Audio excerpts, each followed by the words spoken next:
Welcome, friends, to our in-depth exploration of the Book of Judges, the seventh book of the Holy Bible. This book, it's a bit different. It's raw, it's real, full of human drama, betrayal, and moments of extraordinary courage.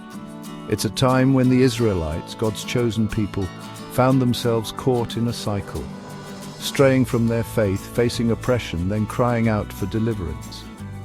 Join us as we uncover the stories, themes, and lessons from this pivotal period in Israel's history.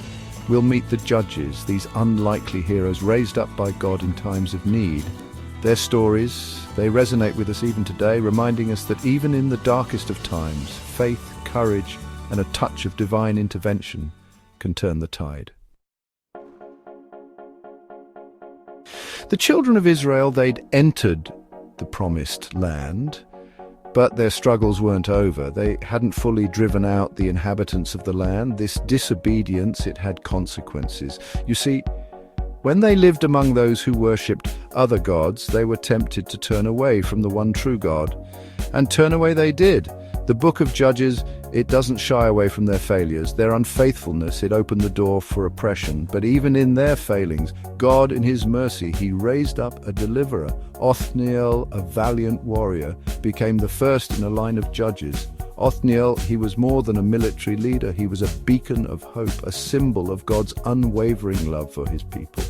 Under his leadership, the land knew peace for 40 years. The peace Othniel brought, it wouldn't last forever. The cycle, it repeated. The Israelites, they strayed from God, and they faced the heavy hand of oppression once more, this time from the Moabites. But God, he always had a plan. Ehud, a man from the tribe of Benjamin, he was chosen. Now Ehud, he was left-handed. In those days, that was considered a disadvantage, but God, he often uses the unexpected. Ehud, he was cunning, resourceful. He gained an audience with Eglon, the Moabite king. Imagine the scene, the king unsuspecting in his private chamber, and Ehud, with a swift, unexpected move, he strikes down the king, freeing the Israelites from Moabite rule. Our next judge, Deborah, she stands out, a woman of immense faith and courage, in a time when leadership was almost exclusively male, a prophetess. She heard the voice of God, and she rallied the Israelites against the Canaanite general Sisera. Now Deborah, she knew she needed a military leader, so she called upon Barak. But Barak, he hesitated. He lacked the faith Deborah possessed. He agreed to go, but only if Deborah went with him. Deborah, her faith never wavered. She knew God was with them. Gideon, from doubt to victory. Gideon, he's an intriguing figure, full of doubt, yet chosen by God to deliver Israel from the Midianites. Imagine Gideon threshing wheat in secret, hiding from the Midianites who were raiding their land, when an angel of the Lord appears to him. The angel calls Gideon a mighty man of valor, but Gideon, he questions, he doubts. He asks God for signs, for reassurance, and God, in his patience, he provides them. Gideon's story reminds us that God can use even the most ordinary, the most doubtful among us to accomplish extraordinary things. Chapter 5. After Gideon's time, the book of Judges, it tells us of Tola and Jair. They might not have the same dramatic stories as some of the other judges, but their leadership, it provided stability, a time of peace for the Israelites. They remained faithful to God, a testament that even in the absence of grand battles, faithfulness has its own quiet power. These lesser-known judges, they remind us that every act of obedience, every day lived in faithfulness to God, it matters.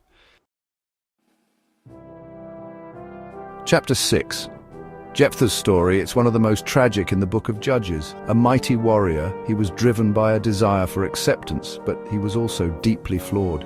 He made a reckless vow to God, a vow that would have devastating consequences.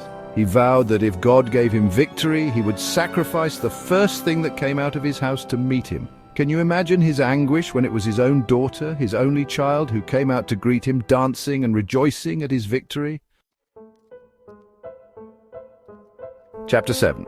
Samson, his story is a paradox. A man of incredible physical strength, yet undone by his weakness for women, his inability to control his desires. From birth, he was set apart, a Nazirite, blessed by God with superhuman strength. He battled lions with his bare hands. He routed entire armies, but his strength, it became his downfall. He fell prey to temptation, his heart ensnared by the cunning Delilah. Blinded and imprisoned, humiliated, Samson cried out to God one last time. In his final act, he destroyed the temple of Dagon, the Philistine god, killing himself and thousands of Philistines. A final act of defiance of God's power working through him, even in his brokenness.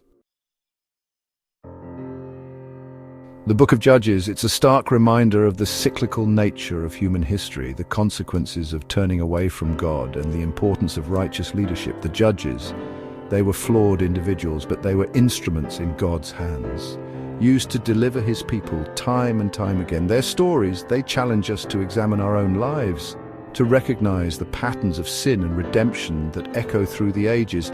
Thank you for joining us on this journey through one of the most turbulent times in Israel's history. Don't forget to like, share, and subscribe for more insightful content. May we learn from the past, embrace the present, and step into the future, guided by the wisdom of the Scriptures.